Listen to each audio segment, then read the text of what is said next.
What if a decision once considered too bold, too expensive, even nearly reckless, turned out to be the very axis that shifted the direction of the global music industry?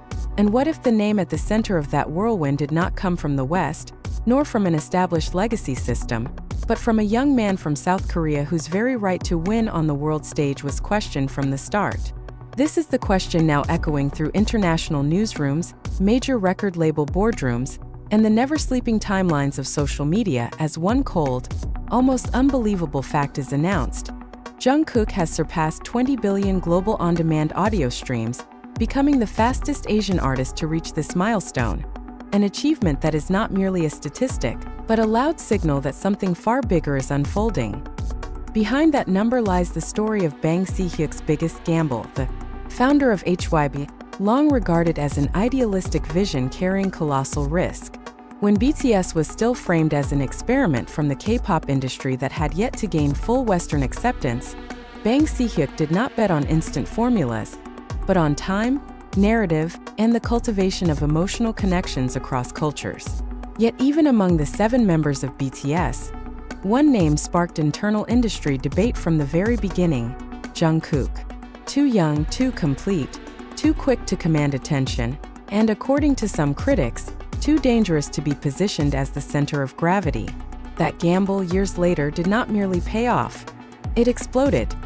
Today, as news of the 20 billion streams spreads, ARMY celebrations across the globe are more than just fandom euphoria. They have become a collective acknowledgement that the old model of the global music industry, one that treated Western dominance as a law of nature, is cracking.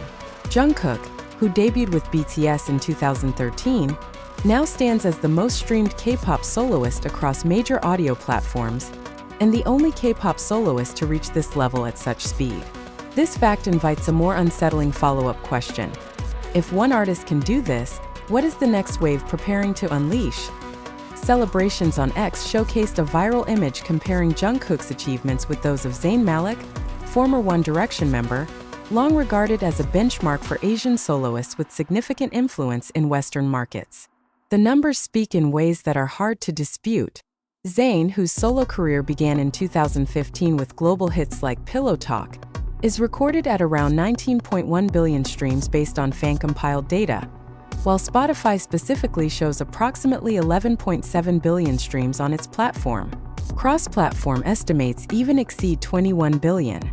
Yet what makes this comparison striking is not simply who is bigger, but how Jungkook, who began his career within a K-pop system so often underestimated, has managed to match and even surpass long-standing dominance narratives in a shorter time and through a fundamentally different approach. His first solo album, Golden, released in 2023, became the catalyst that accelerated everything. This album was not merely an individual project, it was a strategic statement. Songs such as 7 featuring Latto, Standing Next to You, and 3D with Jack Harlow not only amassed billions of streams individually, but crossed genre and language boundaries with rare precision. Here, Jungkook's golden vocals were not just a technical asset, but an emotional medium capable of reaching listeners who had never followed K-pop before. This was the moment when Bang Si Hyuk's wager on emotional universality, rather than linguistic dependence, was proven right. Yet beneath that success lies a deeper, less discussed layer of the story. Jungkook did not emerge as an instant phenomenon. He was shaped by a decade of global exposure with BTS, by uncompromising training, and by the weight of near-impossible expectations. When he broke records as the first Korean artist to surpass 10 billion streams on Spotify in late 2025, many assumed that was the peak. It turned out to be only a brief pause before the next leap. In a short span of time, that figure doubled globally, accelerating at a pace that left industry analysts furrowing their brows and recalculating long-held projections. Music observers now speak in a different tone. Where K-pop was once framed as an alternative, it is now discussed as a center. Jungkook is increasingly referred to as the prodigy of K-pop, not as a promotional label, but as a description that grows harder to refute. His rapid streaming growth challenges old assumptions about career longevity, core markets, and the durability of popularity. In the old model, peaks were often brief and fragile. In Jungkook's case, that peak resembles a plateau that continues to expand. The emotions pouring out from ARMY through hashtags like #Jungkook and #20 billion streams JK are not merely celebrations of numbers, but reflections of a long journey witnessed since debut. There is a sense of collective validation, as if the world is finally acknowledging something that had long been obvious to them. For the industry, however, this moment triggers strategic unease. If Jungkook as a soloist can reach this scale, how will groups, labels, and markets adapt? Si Hyuk's gamble, once seen as high risk, is now being reread as a case study in strategic patience and the courage to move against the current. Jungkook stands as living proof that investing in long-term narrative, artistic authenticity, and cross-cultural emotional connection can generate impact far beyond initial calculations. The question now is no longer whether this achievement is significant, but how far its ripple effects will spread. On the threshold of this new chapter, one thing is clear: 20 billion streams is not the end of the story, but the opening of a door. The world has just realized that the map of global music power is being redrawn, and at the center of those new lines, the name Jungkook is written in ink that will not easily fade. If 20 billion streams sound like nothing more than a colossal number meant to satisfy industry ego, a more unsettling question emerges afterward. What actually changes when a figure of that magnitude is achieved by a K-pop soloist, and why are Western music executives beginning to speak in more cautious, almost anxious, tones? This is where Jungkook's story moves beyond statistics and enters the realm of cultural power, a territory that for decades has been dominated by Western narratives with little meaningful resistance. In Jungkook's case, streaming is no longer a passive distribution tool. It has evolved into a tangible indicator of cross-cultural influence. When data shows that Jungkook is the fastest Asian artist to surpass 20 billion global on-demand audio streams, it means that millions of listeners across the United States, Europe, Latin America, the Middle East, and Africa are actively choosing his music, not merely because of algorithmic obligation, but because of emotional attachment. This is where Si Hyuk's gamble reveals its second dimension, not just penetrating markets but shaping taste. For years, the global music industry constructed invisible walls. Non-Western artists could succeed, but they were often confined to labels such as international, world music, or regional phenomena. Jungkook dismantled those boundaries quietly yet decisively. Songs like 7 did more than top charts. They became part of everyday life for global listeners, played in New York gyms, small cafes in Paris, and public transportation systems in Sao Paulo. Jungkook's use of English in several of his solo releases has frequently been misinterpreted as an act of capitulation to the West. For many analysts, however, it was a tactical move designed to shift the center of gravity, not follow it. The comparison with Zayn Malik has become emblematic of this shift. Zayn, emerging from a Western boy band system backed by a massive industrial machine, began his solo career nearly a decade earlier. Jungkook, by contrast, was raised within a far more rigid and often underestimated K-pop ecosystem, yet he caught up and, in some measures, surpassed those achievements in a shorter span of time. This is not a story about who wins on a personal level, but about which system has proven more adaptive to a digitized, fragmented world. Observers note that Jungkook's streaming growth does not follow the familiar pattern of sharp spikes followed by steep decline. Instead, it resembles a steady upward curve, seemingly powered by a listener base that is not only large but deeply loyal. This is a direct legacy of BTS, a group built from the outset on a philosophy of long-term emotional engagement. Jungkook has carried that DNA into his solo career, and the results are unmistakable. Listeners do not arrive for a single viral hit, they stay for the journey. From an economic perspective, this achievement disrupts long-standing assumptions. Streaming does more than generate royalties. It creates a domino effect across touring, merchandise sales, brand collaborations, and even cultural policy. The South Korean government has long recognized K-pop's soft power, but Jungkook's case exposes its scale in its most unfiltered form. He is not merely a cultural ambassador. He is a continuously operating engine of national image, running 24 hours a day through digital platforms. The emotions coursing through the ARMY community provide additional fuel. Celebratory hashtags are not just online rituals, but mechanisms of global amplification. Every celebration, every comparison, every debate extends the lifespan of Jungkook's narrative in the public sphere. In this ecosystem, fans are not passive consumers, but extraordinarily effective distribution partners. Bang Si Hyuk's bet on fandom as a strategic force, once mocked as overly emotional, now appears unmistakably visionary. Yet there is a darker, less discussed side. With power comes brutal expectation. Every future Jungkook release will now be measured not only by K-pop standards, but by unforgiving global benchmarks.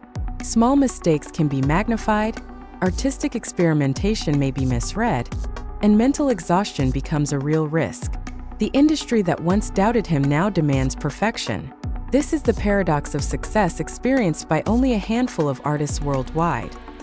Amid all this, Jungkook remains a symbol of transition. He stands between two eras, one in which Asian artists were expected to adapt to the West, and a new era in which the West is beginning to adapt to a multipolar global reality. When data across platforms confirms that he is the only K-pop soloist to reach this level of streaming, the message is unmistakable. This is not an anomaly. It is a precedent. The question now shifts again, sharper, and perhaps more unsettling for the old industry guard. If Jungkook can do this now, what happens 5 or 10 years from now, when the next generation grows up with a blueprint he has already proven possible? As the camera spotlight begins to dim and the euphoria of 20 billion streams slowly turns into a normal number on the timeline, the most important question emerges in the quietest moment. Is the world truly witnessing the peak of a star, or the beginning of a far deeper structural shift? This is where Jungkook leaves the territory of celebration and enters a more dangerous space of reflection, a space in which industry, culture, and global identity are forced to look into the mirror. For Bang Si Hyuk, this achievement is more than personal validation. It is a delayed answer to the skepticism that accompanied every step of BTS's expansion, and later, Jungkook's path as a soloist. The greatest gamble, believing that a Korean artist could stand shoulder to shoulder with, or even lead, the global market without losing emotional roots, has finally paid off in an almost ironic way. The world did not merely accept Jungkook, the world adjusted to him. Algorithms shifted, global playlists realigned, and the definition of mainstream slowly began to lose its old center. Yet the most significant change lies in the perception of value itself. Over the past decade, the music industry has been obsessed with instant virality. Songs that explode quickly are deemed successful, even if they vanish just as fast. Jungkook presents an alternative model. Steady growth driven by listener trust and narrative continuity. Golden stands as a symbol of this approach. It is not an experimental detour disconnected from the past, but a natural continuation of a long journey with BTS, repackaged into a mature individual identity. To this point, comparisons with other global soloists lose their old meaning. This is no longer about East versus West, or K-pop versus global pop. It is about who can build cross-cultural connections without reducing the complexity of their own identity. Jungkook, with all his paradoxes, local yet universal, rigorously trained yet deeply emotional, controlled yet spontaneous, has become a living case study of how hybrid identity itself becomes strength in the era of digital globalization. Industry reactions are now divided. Some major labels have begun to imitate HYB's approach, investing more deeply in long-term artist development and fan communities. Others choose shortcuts, chasing surface-level replication without understanding the emotional foundation beneath it. Here lies the greatest risk. When success is reduced to a formula, its essence disappears. Jungkook was not born from a single song, a single collaboration, or a single marketing strategy. He is the product of an ecosystem built with extreme patience, something difficult to replicate in systems that demand immediate results. For fans, this moment feels personal. Many ARMY who grew up alongside BTS now see Jungkook as a reflection of their own journey. From the margins to the center, from being underestimated to being acknowledged. This emotional connection adds another layer of meaning to every stream, every celebration, every announced number.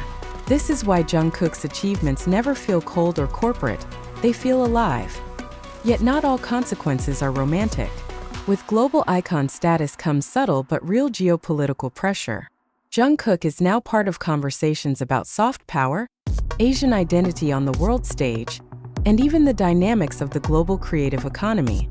Every move is read, interpreted, and at times manipulated.